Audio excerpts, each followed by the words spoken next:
Banyak sekali majelis-majelis lain. Bismillahirrahmanirrahim. Assalamualaikum warahmatullahi wabarakatuh. Alhamdulillah rabbil alamin wa bihi nasta'in ala umuri dunya waddin. Wassalatu wassalamu ala asyrafil anbiya'i mursalin sayyidina wa maulana Muhammadin wa ala alihi wa sahbihi ajma'in. Santri-santri dan mustami dimanapun Anda berada, alhamdulillah Allah SWT masih kumpulkan kita dalam majelis pengajian ini. Majelis untuk kita belajar fikih. Belajar fikih ini hukumnya apa? Hukumnya wajib. Karena setiap ilmu menuntut kepada ibadah. Dan ibadah ini menuntut kepada ilmu. Kalau kita mau ibadah, maka kita harus tahu ilmunya terlebih dahulu, baru kita bisa ibadah. Nah, kalau kita nggak tahu ilmunya, maka ibadah kita dikhawatirkan akan ngaco. Kalau orang-orang Jawa itu ngaco, ngawur, sembarangan, ngasal, semua itu. Maka hari ini kita hendak belajar ilmu fikih dasar, agar bagaimana ibadah kita ini menjadi ibadah yang benar. Bagaimana setiap gerak-gerik kita, sholat kita, zikir kita ini mendapat pahala di sisi Allah Subhanahu. Nah, hari ini kita belajar fardu wudu. Pelajarannya hari ini fardu dan sunnah wudu. Kalau di kitab ini fardunya dulu yang dibahas, baru syarat-syaratnya, ya kan? Baru syarat di kitab-kitab yang lain syaratnya dulu baru fardunya ya. Terus kenapa kayak gitu ya, itu tergantung kepada gaya penulisan para penulis kitab masing-masing. Ada yang syarat-syaratnya wudhu dulu, ya kan, udah syaratnya baru masuk ke fardunya, udah fardunya baru sunnahnya, baru yang membatalkan wudhu. Kalau di kitab yang kita pelajari ini, kitab takrib, yang dibahas pertama itu fardunya dulu. Kita ikut aja sesuai dengan runtutan kitabnya. Insya Allah ada berkah. Nah, Bismillahirrahmanirrahim. Qala al-musannif rahimahullahu taala alaihi wa nafa'ana bihi wa bi ulumihi fid dharain amin. Wa furudul wudu'i sittata asya'. Wa furudul wudu'i sittatu asya'. Fardu wudu ada 6. Fardu wudu ada 6. Nomor 1 an-niyatu, niat.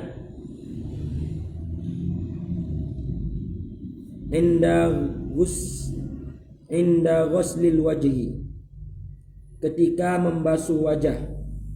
Nomor 1 niat ketika membasuh wajah.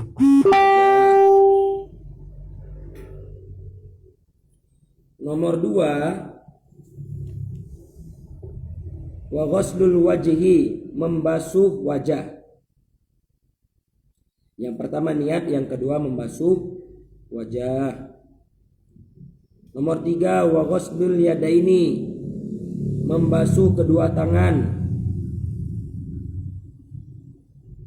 Ilal mirfaqaini, sampai kedua siku. Dah. Selanjutnya nomor berapa? Nomor 4 wa mashu ba'dir ra'si, mengusap sebagian kepala. Mengusap sebagian kepala. Wa ghuslur rijlaini ilal ka'baini, yang kelima membasuh kedua kaki sampai mata kaki. Membasuh kedua mata kaki sampai mata kaki. Dan yang terakhir wat tartibu ala ma dzakarnahu, tertib atas yang telah kami sebutkan. Yang keenam tertib atas yang telah kami sebutkan. Saya ulangi sekali lagi. Fardu wudu ada 6. Yang pertama niat ketika membasuh wajah. Yang kedua membasuh wajah. Yang ketiga membasuh kedua tangan sampai siku. Yang keempat, mengusap sebagian kepala. Yang kelima, membasuh kedua kaki sampai mata kaki. Dan yang keenam, tertib atas apa yang telah kami sebutkan di atas. Nah ya, jelas ya. Bismillahirrahmanirrahim.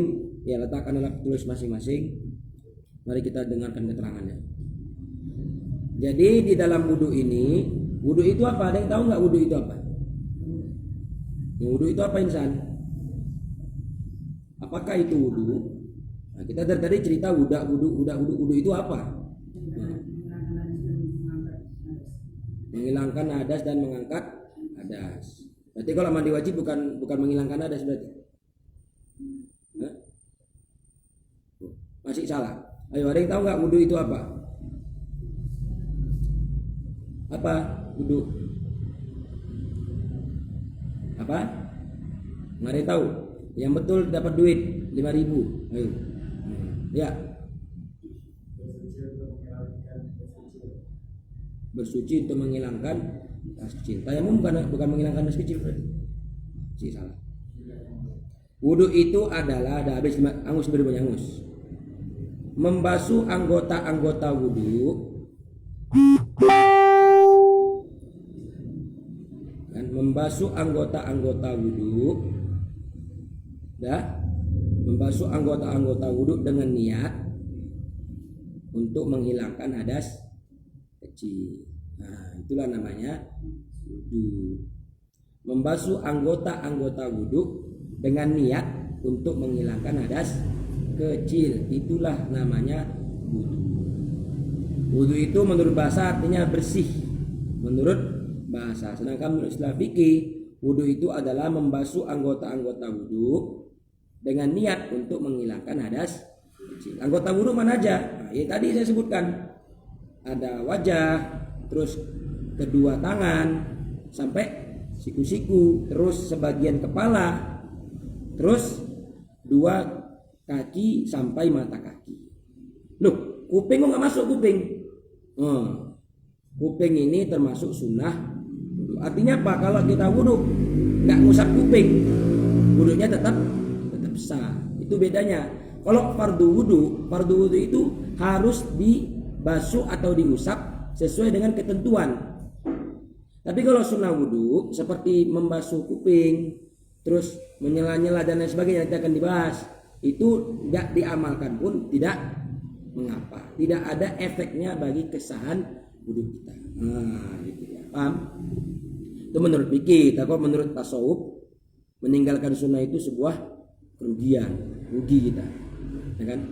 Nah, menurut fikih, nggak mengerjakan sunnah wudhu, ya nggak apa-apa, toh wudhunya masih sah, ya kan? Tapi kalau menurut tasawuf, meninggalkan satu sunnah itu adalah sebuah kerugian. Yang aturannya kita dapat pahala banyak, gara-gara kita tinggalkan malah pahalanya menjadi berkurang. Oleh karena itu, walaupun sunnah mengusap kuping, ya alangkah baiknya kita mengusap kuping juga. Yang pertama, an-niyatu, niat inda ghuslil wajhi, ketika membasuh wajah. Perlu diperhatikan di sini, niat itu gimana? Niat itu letaknya di hati. Di mana? Di hati. Lantas bagaimana kalau ada orang mengucapkan, ya udah hafal semua mungkin ya, ada yang belum hafal. Nawaitul wudu'a, kan udah belajar dulu kan? Di ngaji di kampung kita masing-masing kan? Nawaitul wudu'a li raf'il hadatsil asghari fardhon lillahi ta'ala.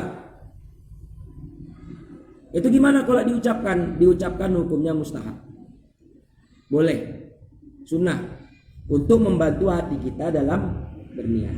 Tapi kalau seandainya kita tidak mengucapkan niat tersebut, kita ucapkan dalam hati aja, nawaitul wudu'a. Nah, mengucapkannya itu ketika kita membasuh wajah.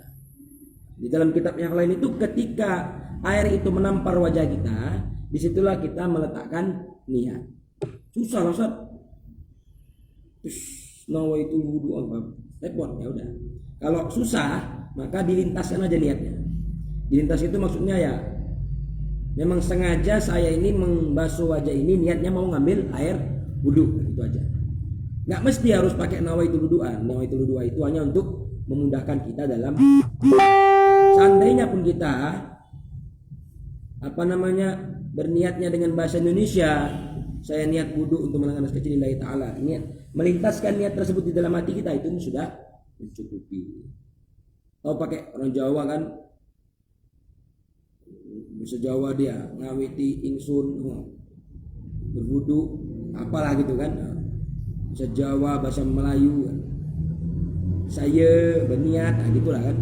Yang penting di dalam hatinya itu ketika dia membasuh satu bagian, atau gampangnya ketika air itu menyentuh daripada wajahnya, lantas dia melaksanakan niat ketika itu, maka ini niat sudah terhitung. Paham ya? Bukan sebelum wudu niat itu. Salah kalau sebelum wudu. Sebelum wudu habis sudah. Enggak seperti itu. Sebelum wudu kita baca niat, ketika air kena ke muka kita, disipun kita baca niat di dalam hati. Karena niat itu qasdu syai' muqtarinan bil fi'li. Niat itu pekerjaan, menyengaja pekerjaan yang berbarengan dengan perbuatannya, seperti itu. Hati kita berniat, anggota badan kita melakukan, itulah namanya niat. Di dalam bahasa Arab itu ada niat, ada azam. Kalau azam ini, niat dalam bahasa Indonesia itu azam. Aku niatlah mau pergi haji. Kapan? Ya nanti entah kapan-kapan, pokoknya niat. Kalau bahasa Arab itu namanya azam. Kalau niat itu dia dilakukan berbarengan dengan pekerjaannya. Itulah kayaknya kosakata bahasa Arab, ya kan? Kosakata kita masih kurang. Niat, ya itulah niat kalau menurut Indonesia kan. Nah, sedangkan bahasa Arab beda. Azam, satu niat, satu keinginan lah, kita katakan keinginan yang pekerjaannya nanti. Tapi kalau niat ini satu pekerjaan yang diinginkan dan akan lakukan ketika itu juga, itu namanya niat. Paham ya? Yang kedua, wa ghusl wajhi, dan membasuh wajah. Mana batasan wajah? Batasan wajah itu ini tempat tumbuhnya rambut, manabi'us sya'r, sampai ke dagu, telinga kanan ke telinga kiri. Inilah yang dinamakan wajah. Orang wajahnya lebar gini gimana? Ya udah termasuk wajah itu.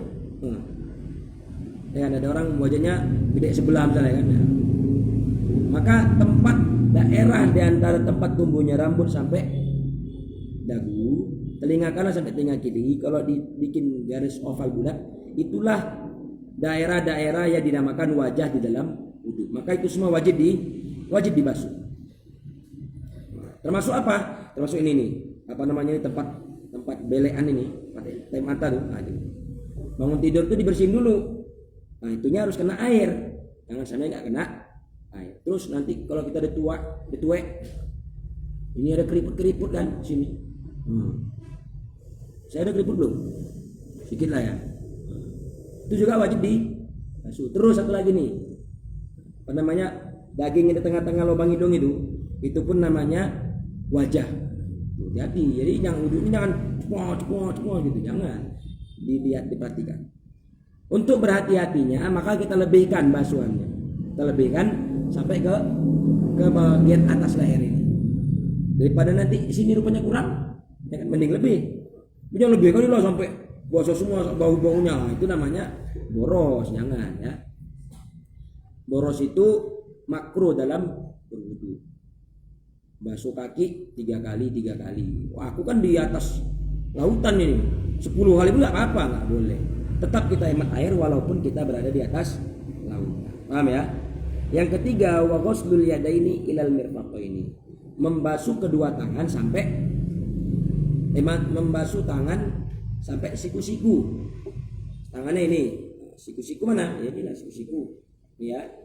Ini namanya siku ini. Yang sambungan untuk ke sini nih. Itu namanya siku. Nah, tangan ini juga harus kita perhatikan. Yang termasuk juga tangan itu kuku. Dalam kuku itu termasuk tangan. Bagi yang kukunya panjang, nggak dipotong-potong, di dalamnya ada kotoran-kotoran hitam-hitam itu. Nah, hati-hati. Itu harus dibersihin dulu. Kerja bengkel kan, betulin mobil bapaknya misalnya. Tangannya kukunya panjang pula tuh, berminyak-minyak. Maka minyak-minyak itu kan bisa menghalangi air. Itu hati-hati, kita harus dibersihin dulu, potong kuku. Makanya nggak boleh kuku panjang. Kuku yang panjang itu tempat setan berdiam.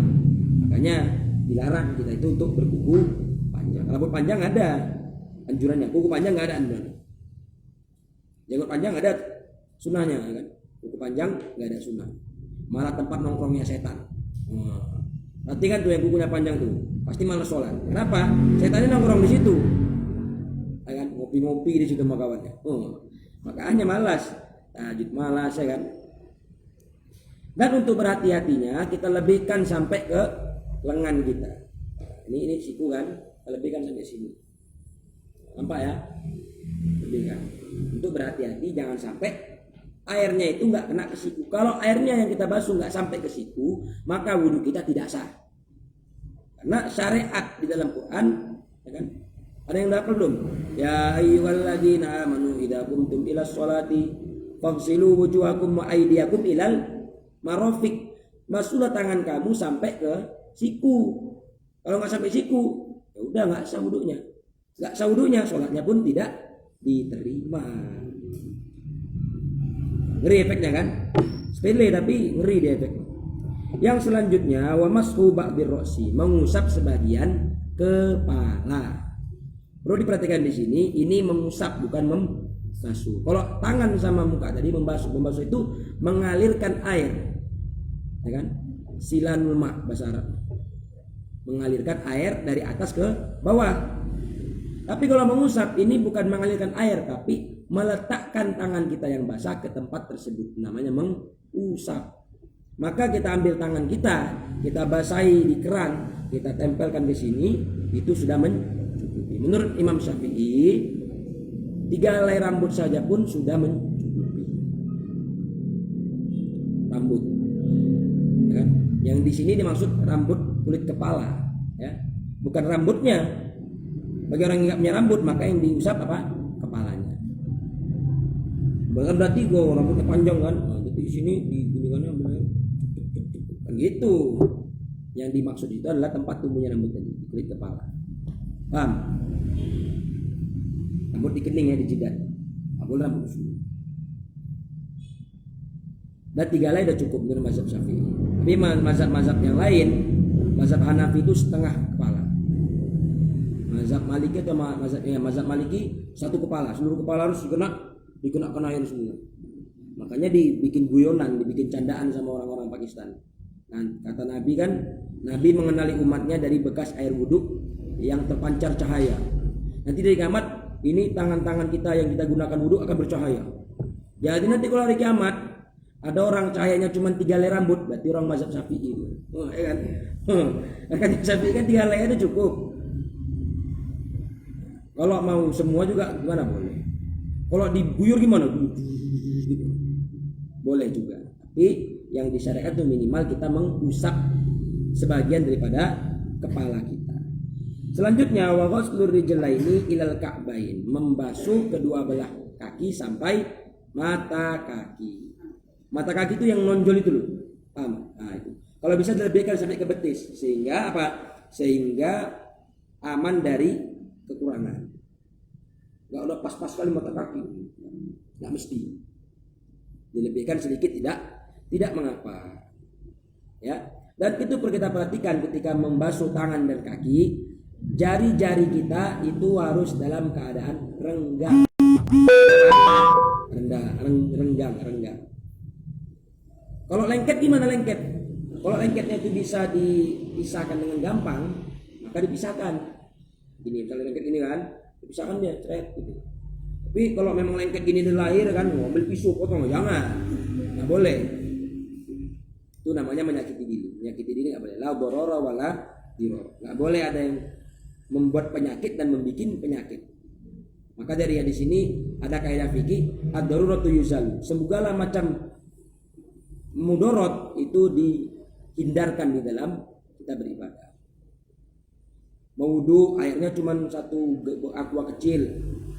Apa Allah kuasa mau tidak puasa, Allah ilaha illallah, pakai itu nggak boleh. Orang cuma segitu kok dipakai wudu. Maka gimana? Ya itu untuk minum, kita tayamum untuk mengerjakan sholat karena airnya cuma sedikit. Ya kan?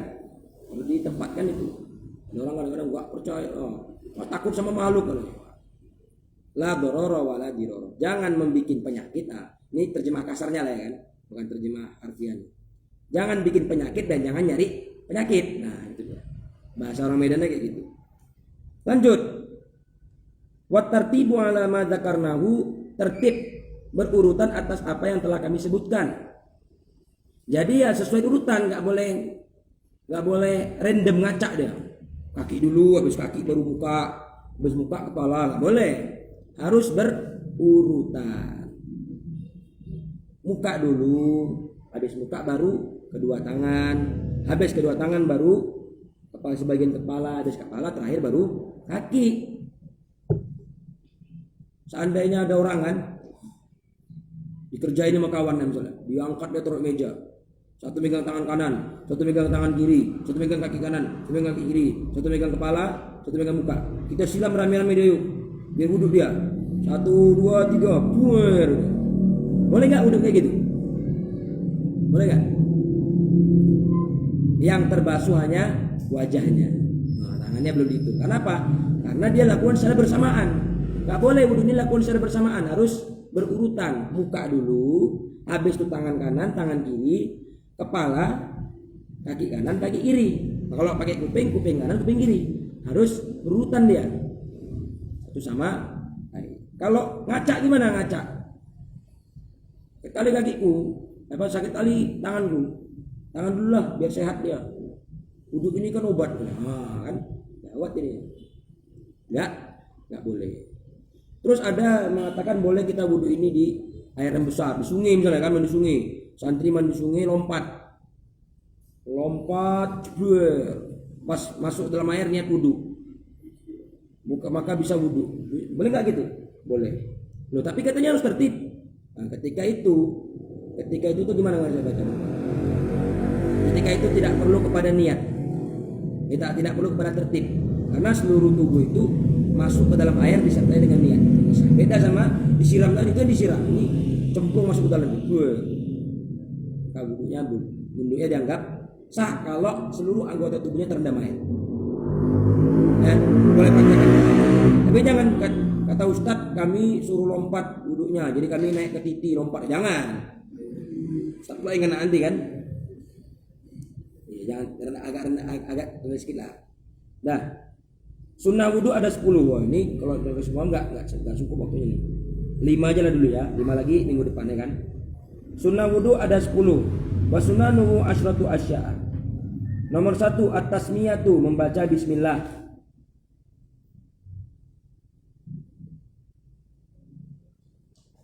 Membaca bismillah. Yang kedua, wa ghusnul kaffaini qabla idkhalihi mal ina'u. Membasuh kedua telapak tangan. Membasuh kedua telapak tangan sebelum memasukkannya ke bejana.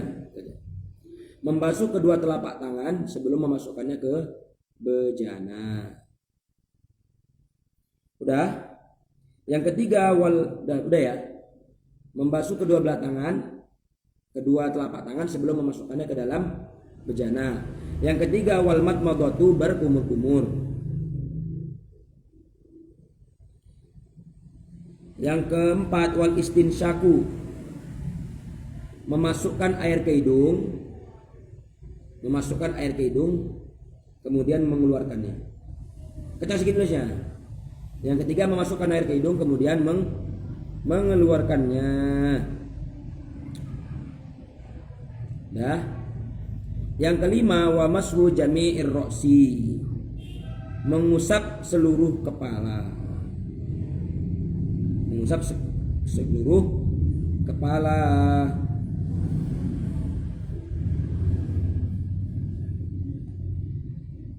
Sudah selesai? Ya, 5 dulu ya, 5 lagi kita sambung di pengajian berikutnya.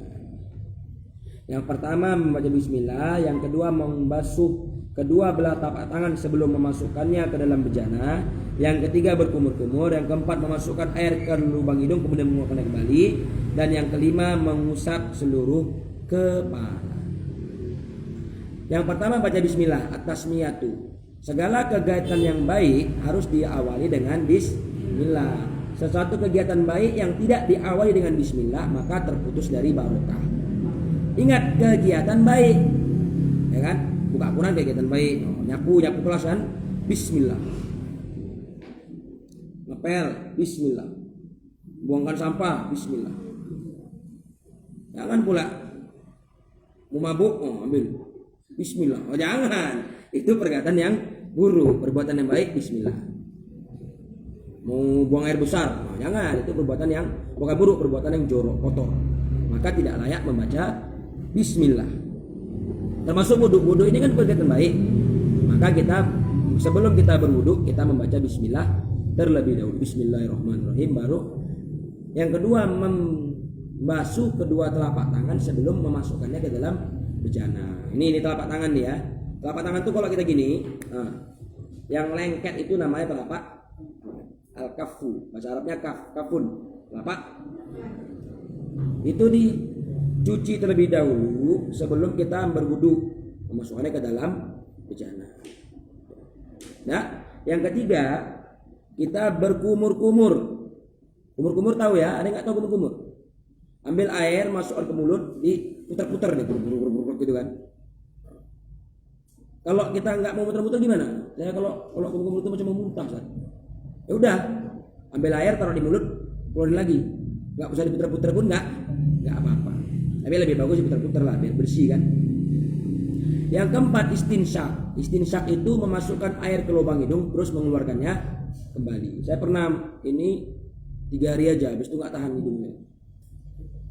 Ya gimana ya, soalnya pedih gitu. Kalau nggak biasa pedih saya. Ambil air, hirup pakai lubang hidung, terus itu keluarkan lagi cepat. Lepehkan dia pakai hidungnya.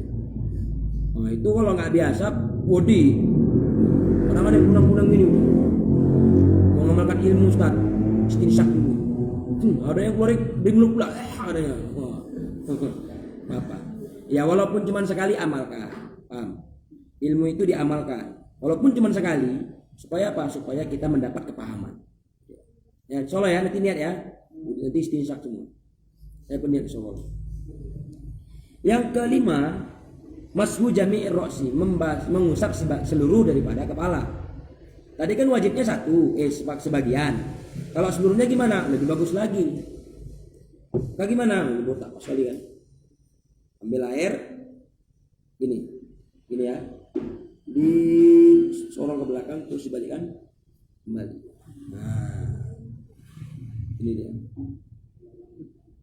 Dan ingat, di dalam kitab ini dikatakan, dalam kitab takrib, mengusap kepala dengan mengusap kedua telinga itu airnya beda. Mengusap kepala sendiri, telinga sendiri. Jangan main borongan, sop. Wah, gitu. Yang dianjurkan dalam kitab ini tuh dia sendiri-sendiri, bimain jadidin. Paham ya? Terus kalau nggak diputar-putar gimana? Orang malas kan ini. Nah, itu aja. Boleh nggak? Gitu pun dibolehkan juga. Kalau pakai sorban kan sayang. Sorban saya 6 meter Ustaz. Kalau dicopot nanti payah masangnya lagi. Ya udah, usap sebagian kepalamu, kemudian usap sorbannya.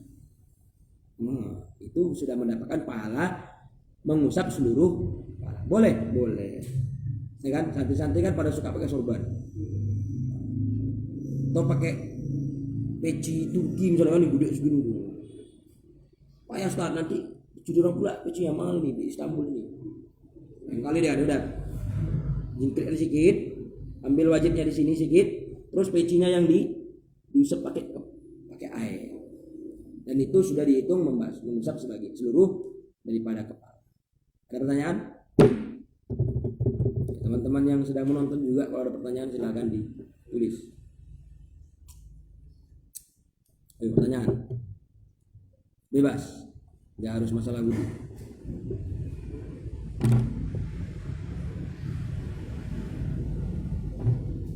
Ada?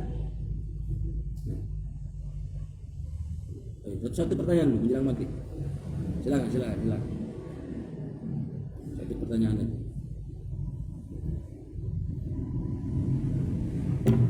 Ada? Ayo. Kasih saya pertanyaan dulu biar istilahnya hidup pengajian ini. Esan.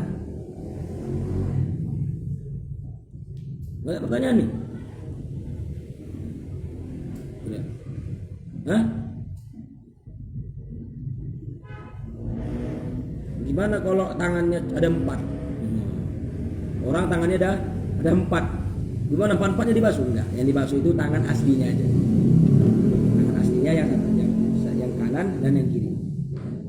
Orang kakinya 6, udah yang aslinya dibasuh. Yang sisanya enggak perlu dibasuh.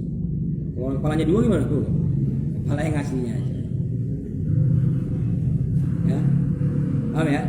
Orang kebersihan wudhunya gimana?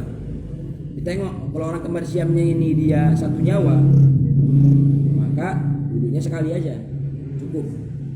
1 nyawa itu maksudnya gimana? Orang tuh punya 1 nyawa, badannya 2 tapi nyawanya 1. Tanda-tandanya apa? Orang itu kalau tidur dibangunin bangun 2-2, berarti dia 1 nyawa. Itu kan dibahas. Orang kebersihan itu kayak gitu. Ya. Nah, demikian yang dapat kami sampaikan pada kesempatan kali ini. Subhanakallahumma wa bihamdihi, subhanakallahumma wa bihamdika, asyhadu an la ilaha illa anta, astaghfiruka wa atubu ilaik. Wassalamualaikum warahmatullahi wabarakatuh.